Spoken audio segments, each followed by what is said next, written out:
Welcome to Angry Appliance Repair Person. For the record, you're looking at them. This presentation is going to be about the dryer sheet. Now, a lot of manufacturers do not recommend that you use dryer sheets in their dryers. Not necessarily because it ruins the dryer, but because of the problem the dryer sheet can cause. Now, as always, as I have said in previous presentations, the dryer vent is what matters the most. If you have a long dryer vent that has a lot of lint in it, the dryer sheet isn't really going to benefit you that well.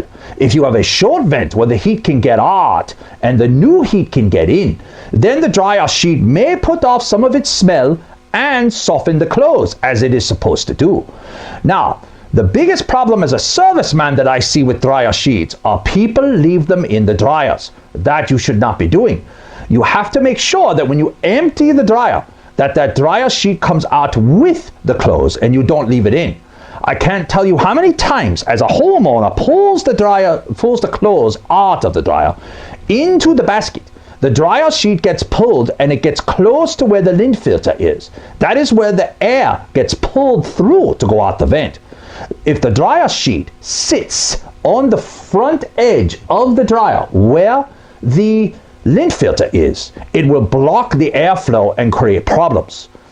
Or sometimes homeowners will empty the dryer with the lint filter out. You do not want to do that. You always leave the lint filter in when you pull the clothes out. That way nothing falls into where the blower wheel is and get in there. Dryer sheets can sometimes get into the blower wheel and create damage. Always make sure you leave the lint filter in till everything is out, including the dryer sheet. Then take the lint filter out, clean the lint filter, put it back. So make sure that dryer sheet is always removed. Now, a lot of these new electronic dryers have sensors. Those sensors are designed to sense the moisture in the clothes, and those sensors can sometimes get a film on the sensor from the dryer sheet. You can find those sensors in the drum. They are usually two little, I'd say, metal looking bars, and those bars, if they don't sense the laundry correctly, then the dryer will not be able to sense if the clothes are dry or not. Therefore, it will not dry correctly. Cleaning those is very simple once you find them. Now, sometimes they're on the back of the dryer, sometimes they're on the front of the dryer, where you have to be a little bit flexible, and you open the door and you kind of stick your head in there and look on the inside of where the lint filter is, and you'll see those two little bars. And the bars are designed to sense that fabric as it runs by it, but the sheets can sometimes put a film and it doesn't sense as well.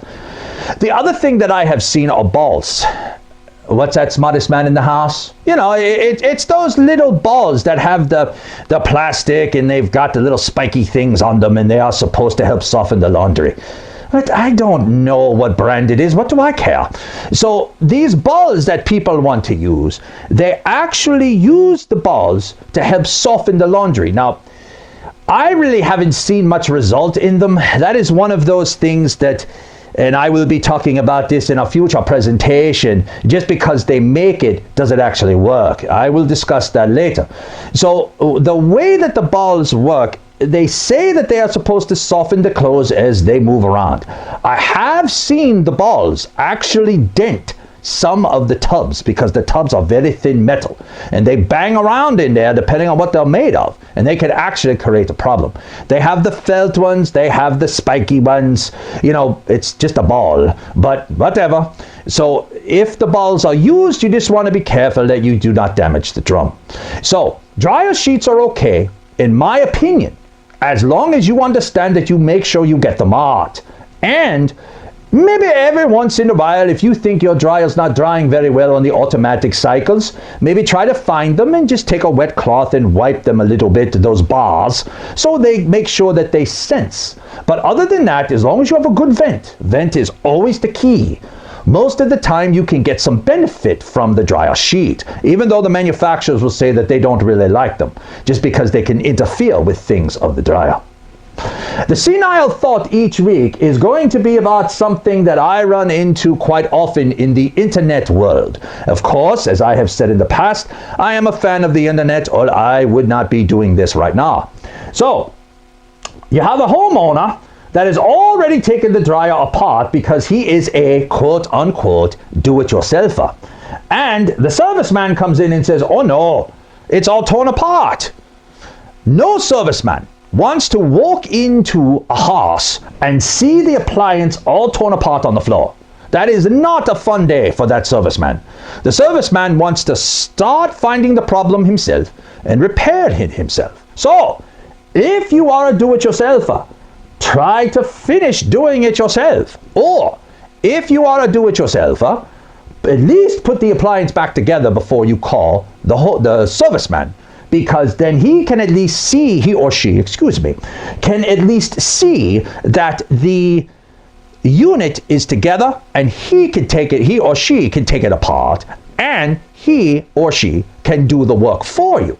There's nothing wrong with being a do-it-yourselfer as long as you do it yourself. Don't go halfway. Fix it. There are plenty of places to buy the parts yourself online.